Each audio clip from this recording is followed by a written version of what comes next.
इस वीडियो में हम सीखेंगे कुछ नई इंग्लिश वोकैबुलरी यानी इंग्लिश के कुछ नए वर्ड्स, अल्फाज, मीनिंग्स, उनके मानी एंड सेंटेंसेस, उनके जुमले। तो चलिए मिलकर पढ़ना शुरू करते हैं। पहला लफ्ज़ है modest. Modest meaning someone who shows good behaviour. Someone कोई, हु जो, शोज दिखाता है या जाहिर करता है, गुड अच्छा, बिहेवियर रवैया। Someone who shows good behaviour यानी कि कोई ऐसा शख्स जो अच्छे तरीके से पेश आता है या फिर अच्छा रवैया जाहिर करता है। उर्दू में मॉडेस्ट के लिए सादा या फिर शरीफ का लफ्ज़ भी इस्तेमाल किया जा सकता है। अब हम मॉडेस्ट को एक जुमले में इस्तेमाल करके देख लेते हैं। A modest person does not behave badly with others. A modest person एक शरीफ आदमी, does not नहीं करता, behave badly बुरी तरीके से पेश आना, with others दूसरों के साथ। A modest person does not behave badly with others यानी कि एक शरीफ आदमी दूसरों के साथ बुरे तरीके से पेश नहीं आता। अगला लफ्ज़ है pardon। pardon meaning forgiveness। forgiveness को उर्दू में माफ़ी कहा जाता है। अब हम pardon को एक जुमले में इस्तेमाल करके देख लेते हैं। मिलकर पढ़ेंगे। She asked him to pardon her rudeness. She asked उसने पूछा या उसने मांगा, him उससे, to pardon के माफ़ कर दे, her rudeness उसकी बदतमीज़ी को। She asked him to pardon her rudeness यानी उसने उससे अपनी बदतमीज़ी की माफ़ी मांगी। अगला लफ्ज़ है sympathy। sympathy meaning feeling bad for someone in problem। feeling महसूस करना, bad बुरा, for someone किसी के लिए, in problem मुसीबत में। feeling bad for someone in problem कोई ऐसा शख्स जो मुसीबत में हो उसके लिए बुरा फील करने को सिंपैथी कहा जाता है। उर्दू में सिंपैथी के लिए हमदर्दी का लफ्ज़ भी इस्तेमाल किया जा सकता है। अब देख लेते हैं कि सिंपैथी को जुमले में किस तरह से इस्तेमाल कर सकते हैं। I have much sympathy for the flood victims.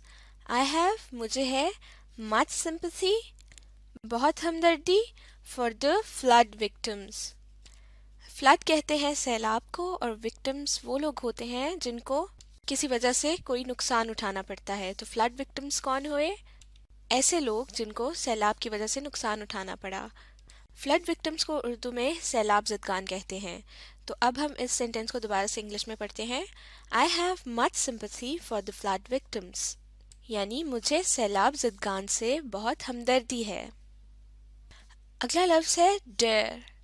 dare meaning to show courage।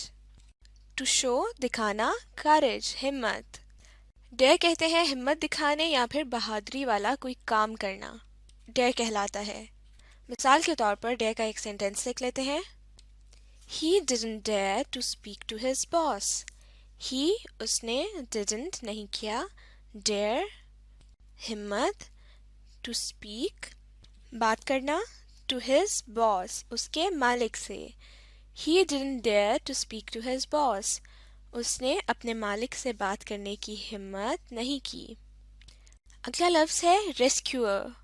rescuer meaning a person who saves someone। a person एक शख्स, who जो, saves बचाता है, someone किसी को। a person who saves someone rescuer कहते हैं किसी ऐसे शख्स को जो कि किसी की जान बचाता है।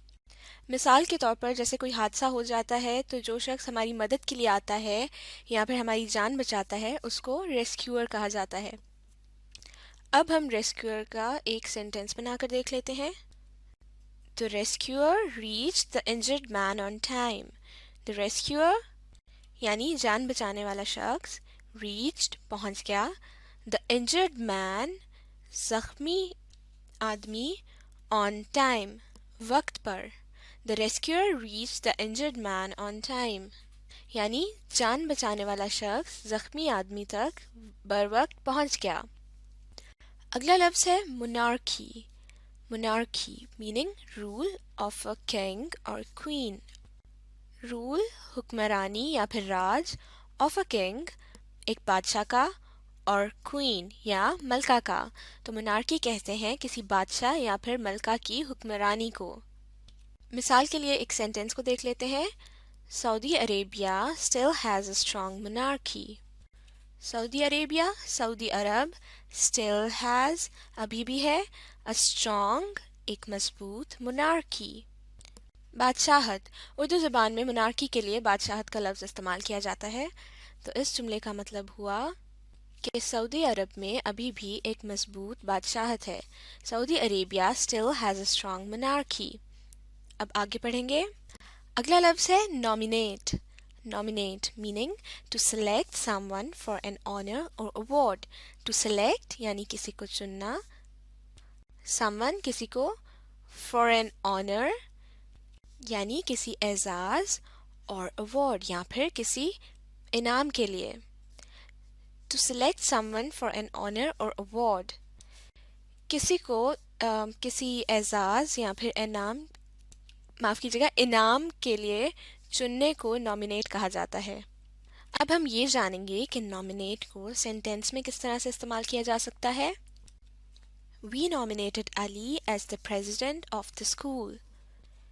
We nominated हमने चुना, किसको चुना? अली को। किस लिए? As the president यानी सदर के तौर पर of the school, स्कूल के। We nominated Ali as the president of the school यानी हमने अली को स्कूल के सदर के तौर पर चुना। अगला लफ्ज़ है mighty.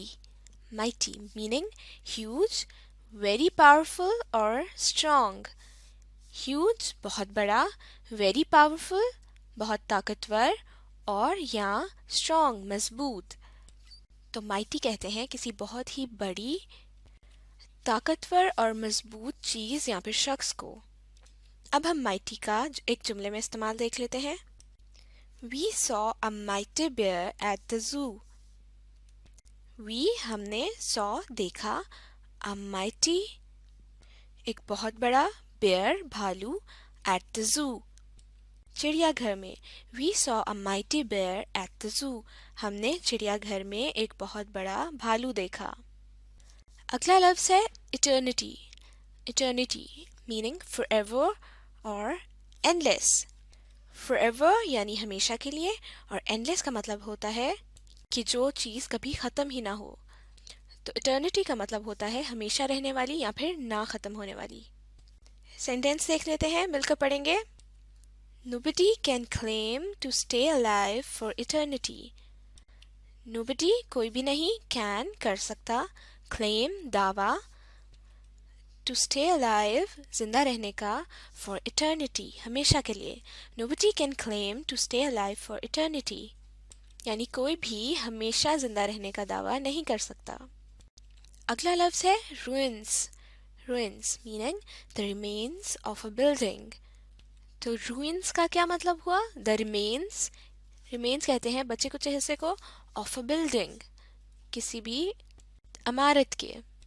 तो जब कोई इमारत बहुत ख़राब हो जाती है या बुरी हालत में होती है तो उस इमारत के बचे कुचे हिस्से को ruins कहा जाता है।